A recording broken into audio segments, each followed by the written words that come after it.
Ito na po yung peeled garlic natin kanina. Ganyan po siya kadami. So, ilagay nyo po sa jar na glass. Mas better. Then, lalagyan nyo ng apple cider vinegar. Bragg po ang brand kung po pwede. Mix nyo lang po yung vinegar kasi meron siyang latak sa ilalim. Yes. Ano po ang purpose nito? Kung bakit ko to gagawin. The purpose is, kung sino po ang may mga mataas or may high blood pressure, ito po ay napakamabisa. So, ilalagay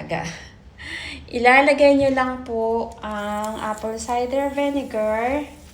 Medyo damihan nyo po. Ay, sorry. Hindi pala nag-open. Yan. Yan. So, lampas po siya. Now, ibabad nyo siya ng mga 3 days. After 3 days, pwede nyo na po siyang gamitin. Paano?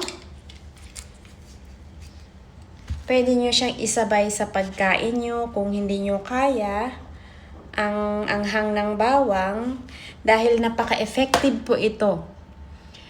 I-try nyo po kahit may mga maintenance po kayo for high blood pressure, kumain din po kayo nito.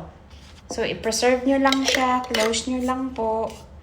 Then, let's say every time na kumain tayo ng breakfast, lunch, or dinner, magkuha kayo nito ng mga 4 na gloves or 3 gloves every meal.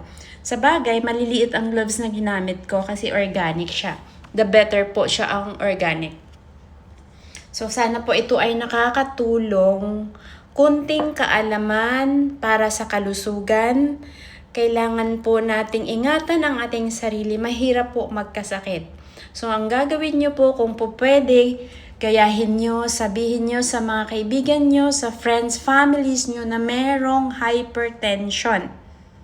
Gumamit po nito. Kumain po tayo ng bawang. So, ito, ginagawa ko, hindi ito para sa akin kasi awa ng Diyos, hindi na ako high blood. Pero, ipapakain ko to sa mayroong mataas ang dugo. Okay po, sana ay nakakatulong at napupulutan ng aral. Huwag niyo pong kalimutan i-share ang mga information, lalo na pagdating sa health benefits. Maraming salamat po.